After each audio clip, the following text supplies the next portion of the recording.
บายดีทุกคนเนาะที่ครับชมคลิปเขาเนาะตอนนี้เขาอยู่ป่าเนาะอยู่ป่าคือเก่าพี่น้องเอ้ยเลาะหาแลนพี่น้องตอนนี้หมาเขากำลังพอแลนเนาะทุกคนเนาะหมาพอแลนเนาะหมาเขาเผาอยู่เนาะตอนนี้เนาะขอให้ทุกคนมีสุขภาพเข้มแข็งแข็งแรงเด้อผู้ใดที่ติดตามรับชมเนาะคลิปของพวกเขาเนาะนี่เขาอยู่กับทีมงานหมาเขาเนาะหมาเขาพอแลนพี่น้องเขาแงกเขาเตะดุแล้วเนาะก็แลนมาฮอดเนาะบุกป่าบุกดง โอ้ยเหือไหลไข่ย่อยเลยทุกคนเลยทุกคนมาลุ้นแลนนู่นกันบ้านนี้มันน้อยมันใหญ่จำได้เนาะ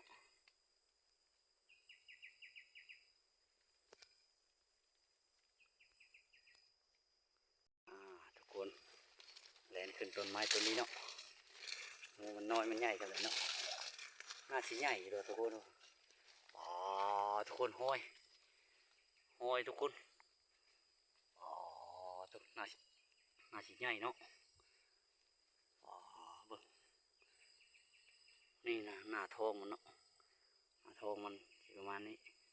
ห้อยนึงอยู่นี่เนาะขึ้นไม้มาคอแลนเนาะมันมาคอแลนน้อยเนาะเอาสิโบเอาสิขึ้นไปจับทุกคนเลยเอาสิขึ้นไปจับเอาดิบๆเลยเนาะจับเอาตัวเป็นๆเนาะโอ้โหเอาทุกคนขึ้นไปเบิ่งน้ำกันทุกคนมันน้อยมันใหญ่ยังไงเนาะมันตัวลงมากันเซตอีขาวรถเนาะเซตอีขาวอีแดงเขารถเนาะตัวลงมาเนาะแต่ตัวนี้เขาขึ้นคนทุกคนเลยเอาทุกคนขึ้นไปเบิ่งน้ำกันเนาะเดี๋ยวเขาเห็นเล่นเขาจะถ่ายให้เบิ่งอีกน้อยมันใหญ่ยังไงเนาะ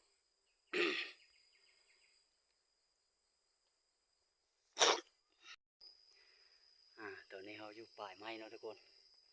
ขึ้นมาหาแลนทุกคนเลยโอ้ทุกคนเห็นแล้วเนาะตอนนี้เห็นแลนแล้วเนาะแลนกำลังโอ้ส่องเบิ่งเขาอยู่เนาะมานทุกคนเลยมันนี่เนาะก็ออกมาบ้านมาไก่เนาะแต่ก็ได้แล้วเนาะเนื่องจากมันโบเดดทุกคนตัวนี้ก็หลายวันเติมเนาะตัวนี้แดดเมื่อนี้ก็เลยปลาหมาออกป่าเนาะ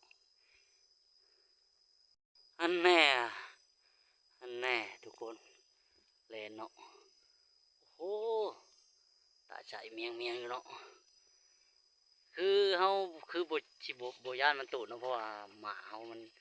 ก็โอเคอยู่เนาะเขาบย่านมันตูดอยู่แล้วเนาะเขาเกี่ยมไม้คล้องเนาะเกี่ยมไม้คล้องอยู่แล้วเนาะ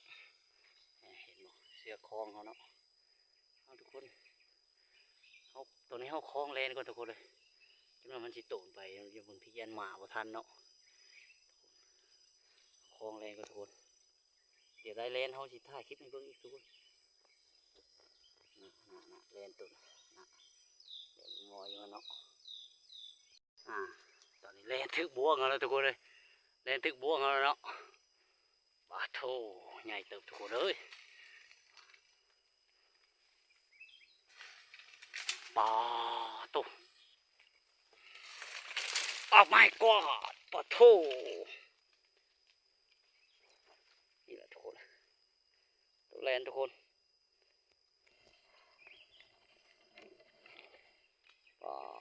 ทน